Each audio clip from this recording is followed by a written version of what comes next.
తను ఫణంగా పెట్టుకున్నాడు జగన్మోహన్ రెడ్డి.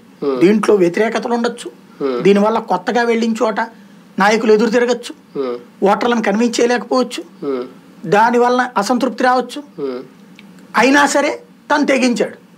ప్లస్ బీసీలని ఎక్కువ ఇస్తున్నాడు, ఉన్న వాళ్ళ సీట్లు తీసేస్తున్నాడు, తద్వారా ఉన్న వాళ్ళు ఎవరైతే సీట్లు రాలేదో వాళ్ళు అసంతృప్తి ఫీల్ అవ్వచ్చు. అయితే తెలుగుదేశం దగ్గర స్పేస్ లేదు.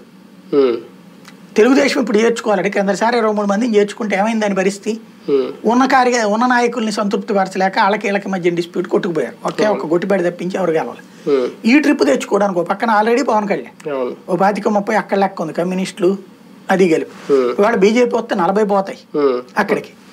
ఇంకా ఏం బేసిస్ చేసుకుని వీళ్ళు కొత్త వాళ్ళ నీళ్ళని కూడా తీసుకుని అలిగిన వాళ్ళకి ఆల్టర్నేటివ్ లేదు, వైసీపీ మీద అలిగిన వాళ్ళకి ఆల్టర్నేటివ్ లేదు. చక్కటి అవకాశం బీజేపీకి ఉంది, అది వాడుకోవట్లేదు. వాడుకుంటారు లేదు, అది తర్వాత విషయం. ఓకే, భారతీయ జనతా పార్టీ విషయంలో ఒక రకంగా ఐఎన్డీఏ కూటమి